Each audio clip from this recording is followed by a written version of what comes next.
Black Gemara. Today's daf is daf Ayin, Wednesday, and we're actually up to daf Ayin on the base, very top of the page, the Mishnah. An interesting Mishnah. We're still continuing to talk about the concept of Iska, which, just to recap, we're worried about an investor with a partner who does all the work. So you have a silent partner, the investor, and you have the other party who does all the work.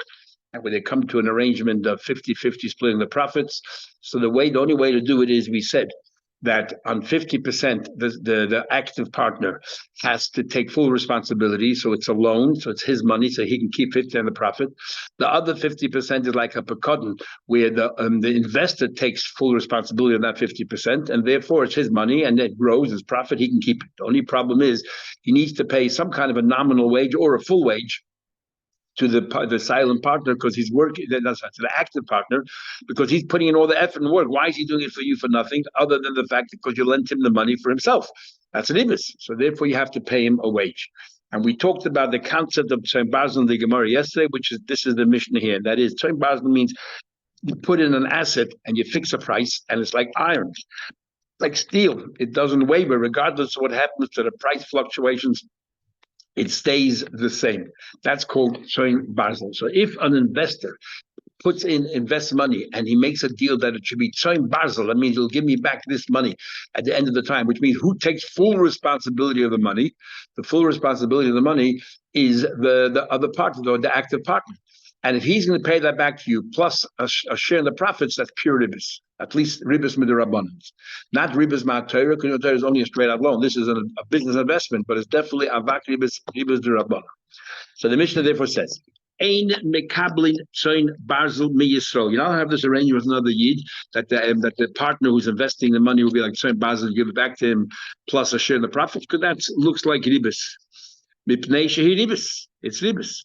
But you're allowed to have this arrangement with a goy, because with a goy you're allowed to pay ribas to a goy, and therefore you're allowed to lend money to a goy with ribas. In fact, we'll see in a minute. The loving mehen umalvin oisim ribas. You're allowed to borrow from them with ribas, which is the case over here. You're the active partner. You're going to pay him not only back his money but also part of the profits, and that's ribas. So you're allowed to give it to a goy. And more than that, you're allowed to even charge a goy ribas. Now, whether you're allowed to or whether you should, we'll soon discuss. The chein beger toshiv, and the same thing applies to a ger toshiv, that you're permitted to lend money, a ger toshiv, to someone who accepts not to do idol worship, or others say that Rambam says seven mitzvahs b'nei neach, but you're allowed to, even though it says in the Torah you should take care of them if they're in time of need, but you're allowed to lend them with interest, which clearly means that the issue of lending interest is not a question really so much of even though it's in the previous passage. The chein beger toshiv.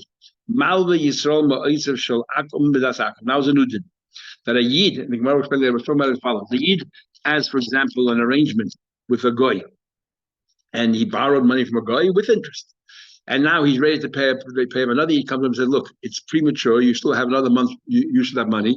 Why don't you lend me the money, and I'll pay it full back with the interest?"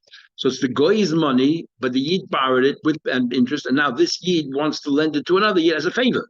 So he says, Malvi Yisrael Ma'osav Shel Akum. The only way you can take that goy's money and lend it to another yid is midas akum, if that goy is involved and agrees, because otherwise it appears as if you lent to another yid with interest, and that's forbidden. Avaloi midas Yisrael can't be just on your own das, because then it's as if you lent the money to another yid, and that is a problem. Says the Gemara, remember, what are we saying here? The b'shus, the mekabel kaima. You're telling me that a Tzom Basil, that yid takes what? Has the active partner, because he guarantees he'll give back the full money, and he guarantees, any fluctuations of price, quality, and all that kind of stuff. Therefore, it's as if it's that active partner's money, and if he pays back not just the money but also profits, it is ribis. So that's a question. In other words, remember the b'shus and mekabel kaima, that the money now is entirely in the b'shus of the borrower. But as a question, it says, when it comes to a b'choir, if you have a partnership with a goy, you part it from b'choir. If you accepted from a goy sheep, and you are going to give it back to him with a fixed price and everything else, the lodders. So forget about the mothers for sure. You pot it, because it's the goy. If the goy is an animal. Right, these animals belong to a goy, and it has to be a Yiddish animal to be chayiv of b'choir, not of a goy's animal. But even the Velodas, where 50% of the Velodas now belongs to the Yid, is Velodas, nevertheless, they're part of the even the 50%, but that goes to either part of the Why? So what does that prove? That the entire animal and its offspring really belongs to the guy, and we don't say that Tzayin Barzel is considered as if it's the Yid, because if it's considered the Yid's, at least his 50%. Why is it that you're not Chayv B'Chayra? Says it's not a kasha. It depends how far we go. If the guy accepted he takes full responsibility. So Mishnah B'chayr is talking about that. He said, I am still responsible if any accidents happen or if it fluctuates the price. In other words, the guy, the investor is taking full responsibility. So obviously it's not the Yid, it belongs to the guy, the B'chayr pot. And now Mishnah talking about the loy that the investor does not accept any responsibility. The borrower, the other partner, the active partner, therefore it's considered the active partners. It's considered the active partners. And that's why if he then pays back this plus profits, it's ribis. I don't understand. If the owner of the sheep takes full responsibility, then Tzayim Barzel, what does that do? Tzayim Barzel. Tzayim Barzel means I can fix the price and that's what you're going to get back to me. But if the owner is taking full responsibility, any fluctuations in price and quality, then what's a Tzayim Barzel? Number one. And if you want to argue this Tzayim Barzel, the ton is safe, and you tell me like two variations of Tzayim Barzel, why does it say then in the Mishnah will make Kabbalah Tzayim Barzel? You let him take it from a goy. You can even talk about a Yid. When do we say that a Tzayim Barzel is forbidden with a Yid, like Kabbalah and Sevazola? If the owner of this item did not accept any responsibility. But if you can tell me this is also called Tzayim Barzel, but if the Yid, the owner of the sheep, takes responsibility for any price fluctuations in the shop, then you could have such an arrangement, because it belongs to the original lead, and therefore the other guy, who's the active partner, doesn't have any part of it, and therefore he can pay the profits. It's not like there's no loan here. It doesn't say that. Tzayim Barzel by definition means that the owner, the one who put in the sheep and everything else, did not take any responsibility whatsoever. We fix the price and that's it. So what's going on? What's the mission of Brisa? So therefore the mission makes sense. Therefore, who's responsible? The active partner. It's a loan, and he can only give back the loan. He cannot add the share of profit, because that would be a dibus. So what's pshat by b'chaydes? Then it follows. When it comes to b'chaydes, however, I know time the vlod. You know why the vlods? When it comes to the vlods, you know what the b'chaydes? Even the lawyers, whenever it comes to time to pay, he doesn't have money. They fix the price. But if, let's say, it comes a time and you don't pay the money, they'll come and seize the animals in lieu. If the original animals are no longer around, he'll go to the offspring. So it comes out that the guy has certain rights in this offspring. The guy has certain rights in this offspring. And when it comes to b'chayr, it has to be 100% the yids. If the yad nochi middle, you are part of the bring a pasuk now from Mishlei from Shlomo Melech. It says a pasuk, Mar behoynoi baneshech v'sarbi. If somebody increases his wealth through giving interest and usury, is lechoin and dalim. Eventually, you can lose all the money, and will go to people who have compassion for the poor, not people who rape them, who take away their money and so take advantage of them, exploit them, but rather you shouldn't be giving interest. Says the Gemara, what do you mean that the money will end up being to someone who distributes to the poor? Who are we referring to? Omarav says Abba. Going, for example, Shavra Malka. Take, for example, Shavra Malka, who was a guy and he was a king of Persia. He would take money from Yidden and distribute it to the goyim. And why they're called dalim? So Rashi says not physically poor, but spiritually poor. They have no mitzvahs. He would basically shuffle or reshuffle the assets, take away from the Eden and give them to Goyim. Amali Huna comes along of Huna. This is the first version because it's a big chiddush. You know what Shlomo Melech was talking about? Afilu ribas da'evei kachavim. Shlomo Melech was talking about that even if you take interest from a goy, eventually you're going to lose all your money. Not only if you take interest from a yid, but even if you take interest from a goy, eventually you're going to lose all your money. Because taking interest in meat, obviously you're not allowed to take interest in meat. But even if you take interest in a goy, so Siddish is you shouldn't be lending money to a goy on interest. That's the first version of Rav Huna. And we'll come back to all this soon. That's Rav Nachman. So Nochri, you should be able to pay him your interest. We're talking about that a yid borrow from a guy and you can pay him interest. My tasha, what do you mean you can pay him interest? What's the chiddush? Why shouldn't you? Lav tasha, that's what? Then you can even charge him interest. So it says clearly you're allowed to charge a guy interest, and maybe even you have to charge. Maybe it's a mitzvah. So doesn't mean that what that sorry. So what's it like? Oh, tashif. You know what it means? It means that that you have to pay him interest. It doesn't mean that you should charge him interest. According to the Vun, you're not allowed to charge a guy interest, but it means that you should pay him interest. What you have to pay a guy interest? What does that mean?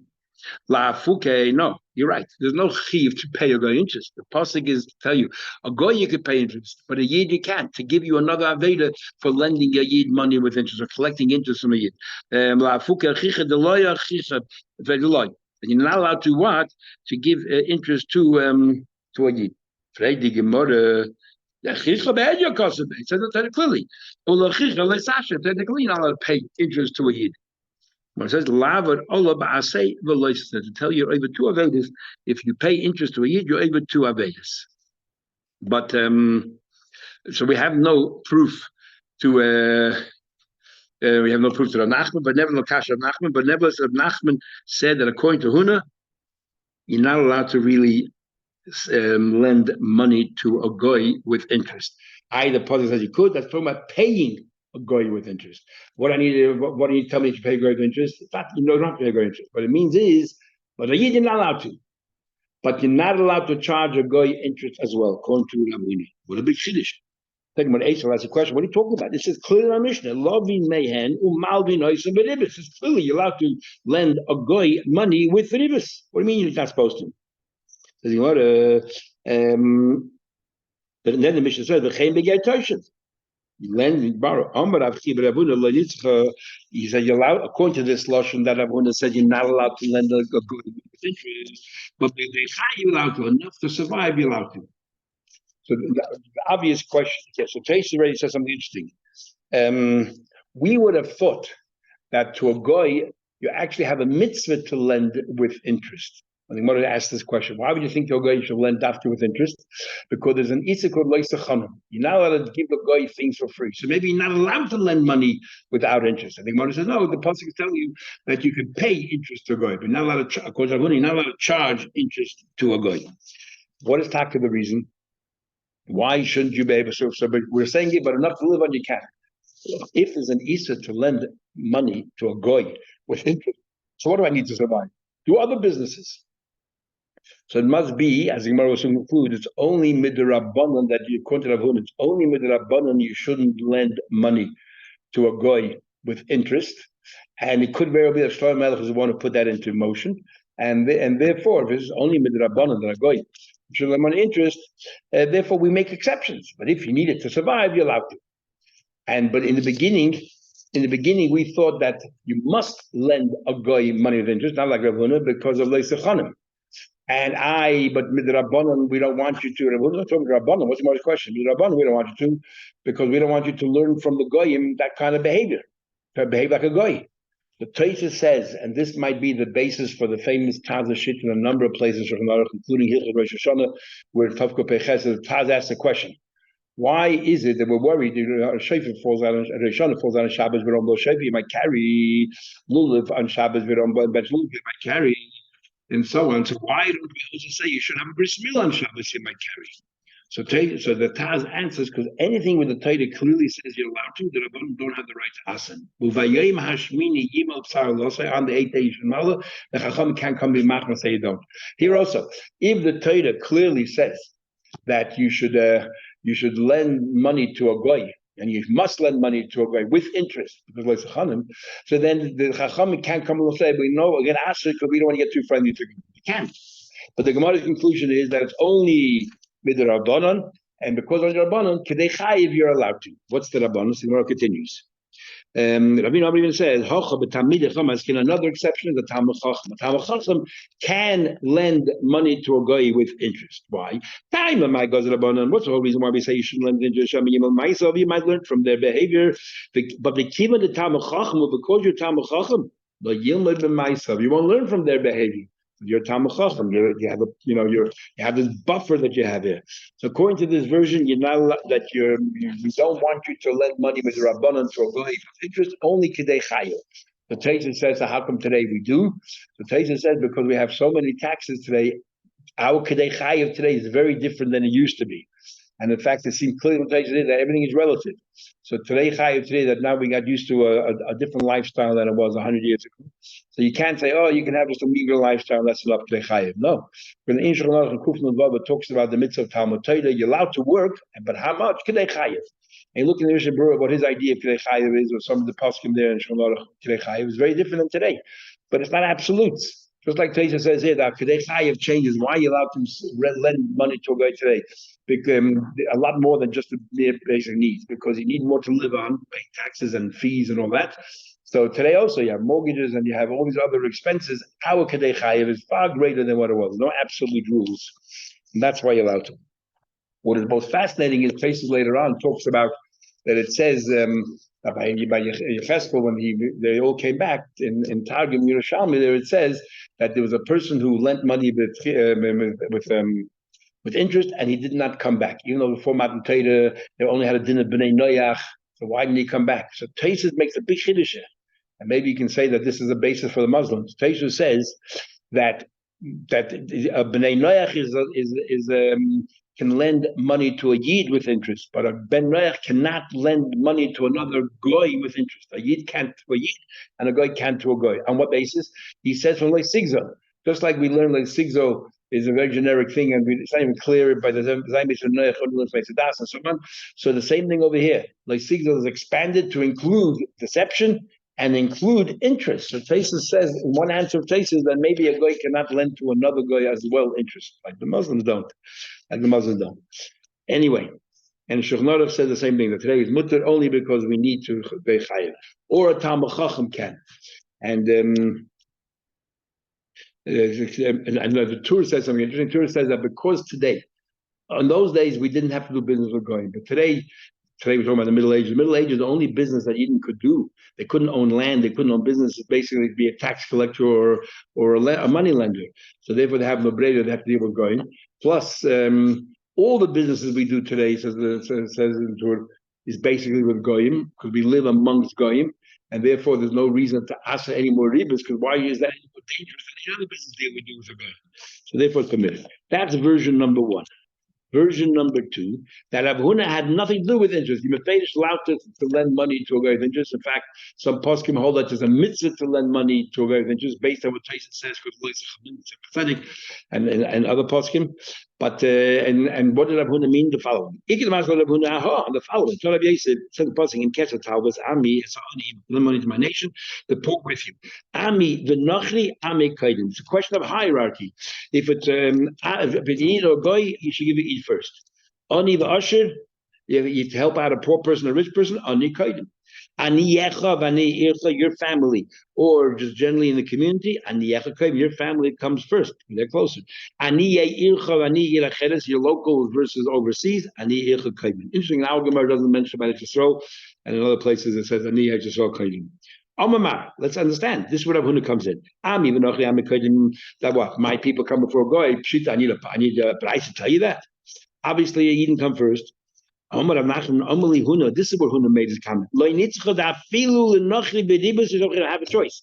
I can either lend this very money, I have $100, I can lend it to a guy and collect interest, or give it to a Yid, and for nothing, give it to a Yid. Even according to those opinions that say there's a mitzvah to lend to a guy with interest, still the mitzvah of helping out another Yid is a greater mitzvah. Kesher Talbas Ami comes first.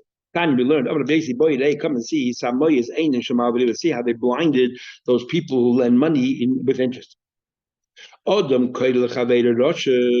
a person calls his friend a Russia, we had a more condition. If a person calls a friend a Russia, and Rashi over there learns you can go bankrupt him, open a business next to him. Here Rashi brings two pshatim. He brings that pshat, doesn't like it. Interesting conclusion. He only brings the pshat about bankrupting him, and because normally you don't want to open competition, but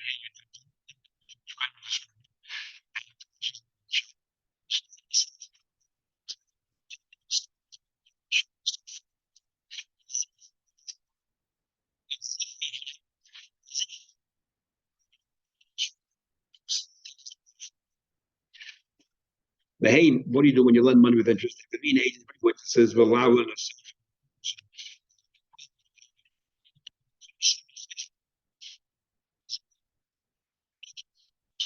Take profit by the case.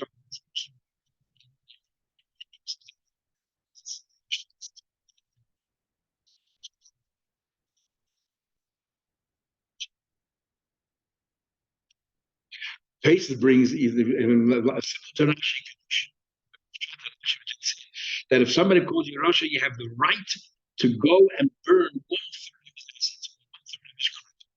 It takes a tame of God, it's not the behavior of the Yid. Anyway, I'm going to continue.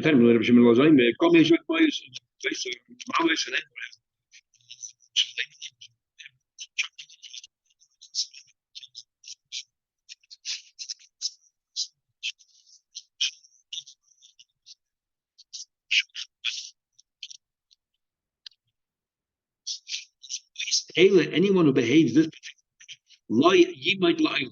will never lose or diminish his assets. All the Mabel learn from here, but you call them Malva, but opposite, you do lend.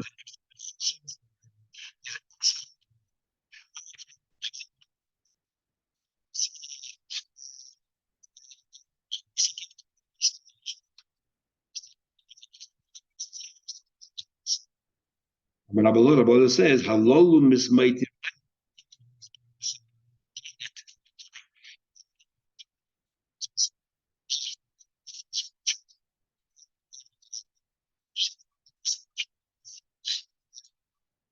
The Gemara doesn't ask, but we see people who do lend with interest and very wealthy. You want to ask, we see people who don't lend and they not necessarily sure they lose assets. So we say, well, eventually, but we don't say that somebody. We had a story.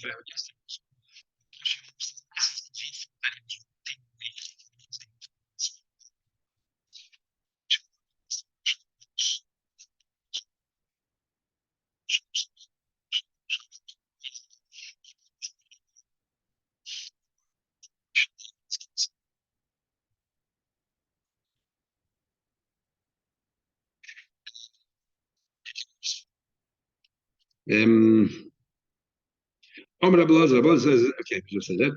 Lama Sabit says a passing. Lama Sabit, why should you see Baigdim? Why, why should you see Baigdim that those people who commit treason? Tachlish, acquired, the Bala Russia Tzadik men, while Russia.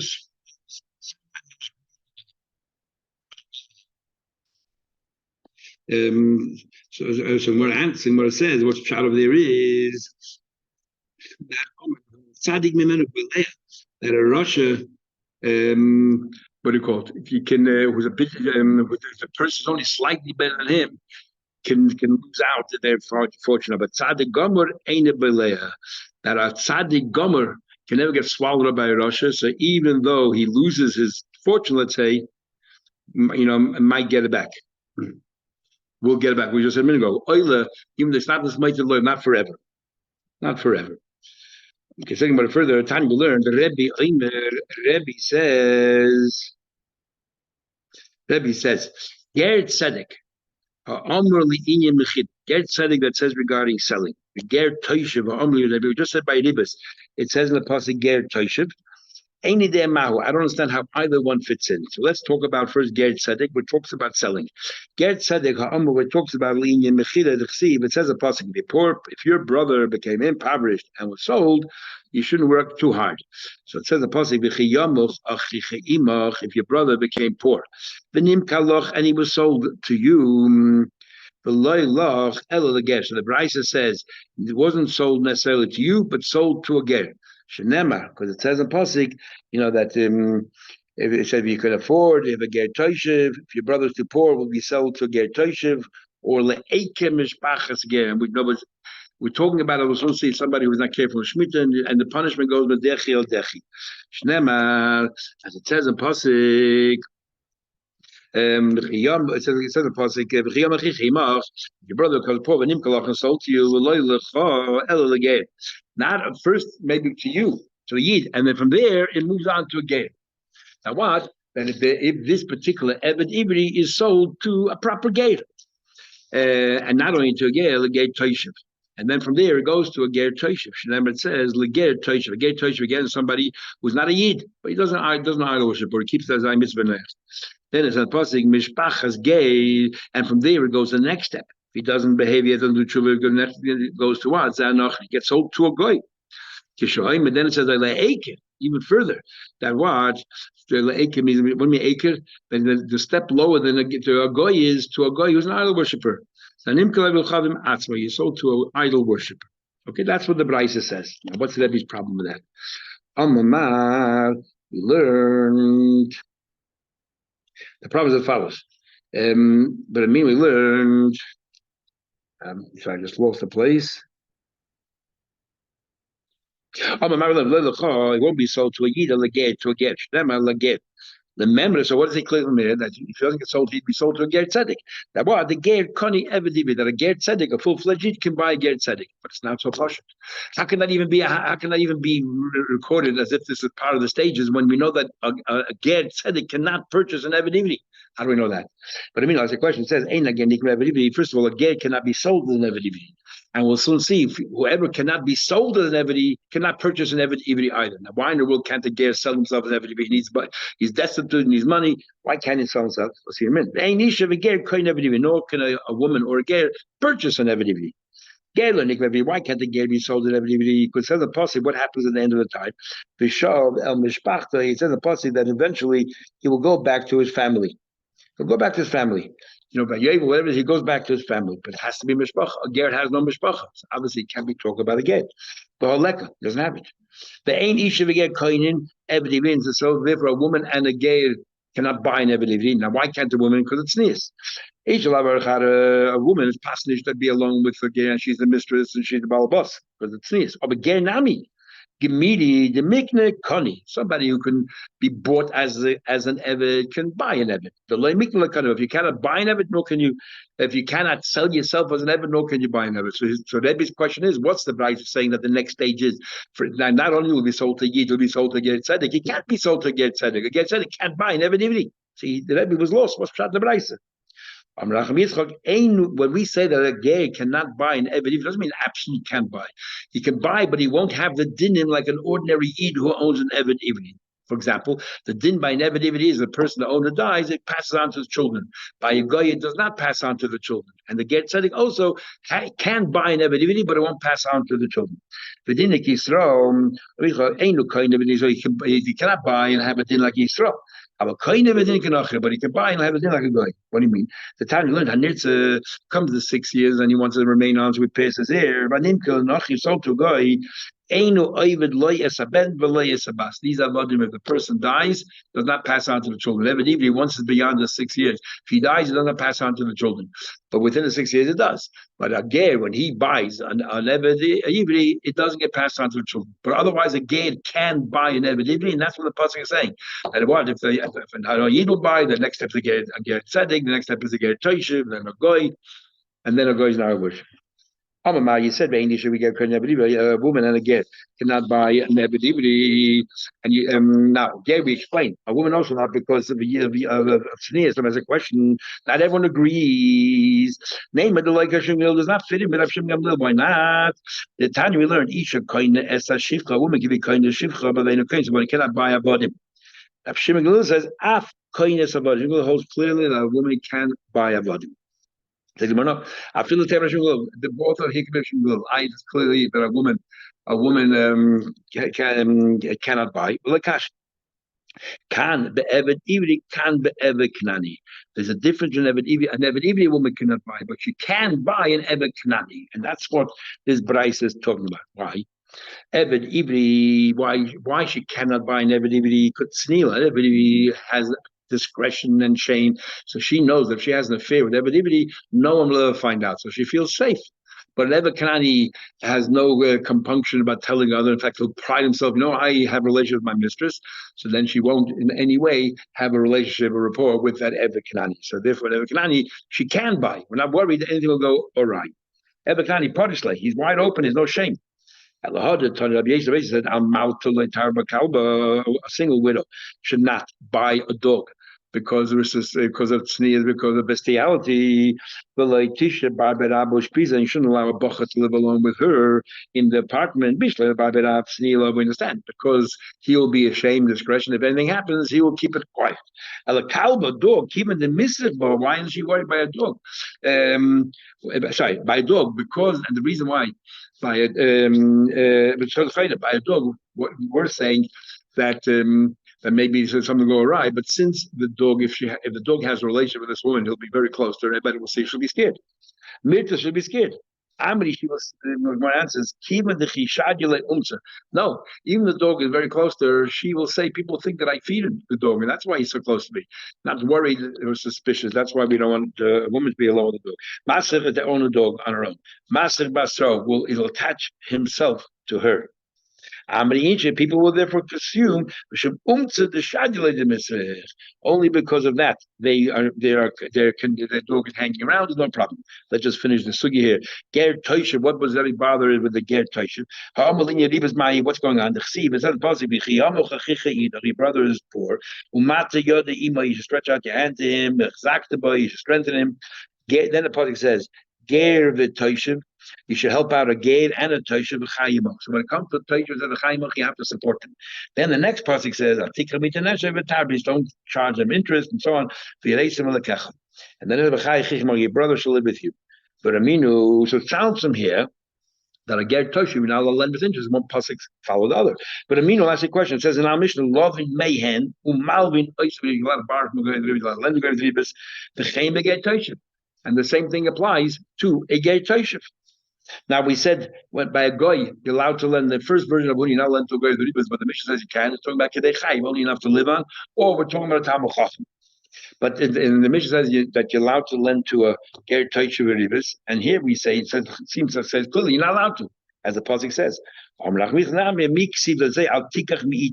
Anyway, you shouldn't take from them, which talks about a ger and a toisha, that means say again, setting high toisha, we shouldn't lend them interest. And say that from them, it's singular. Me Yisrael, only from a yid you're not allowed to, but from a ger toisha you're allowed to. We'll stop here and continue tomorrow.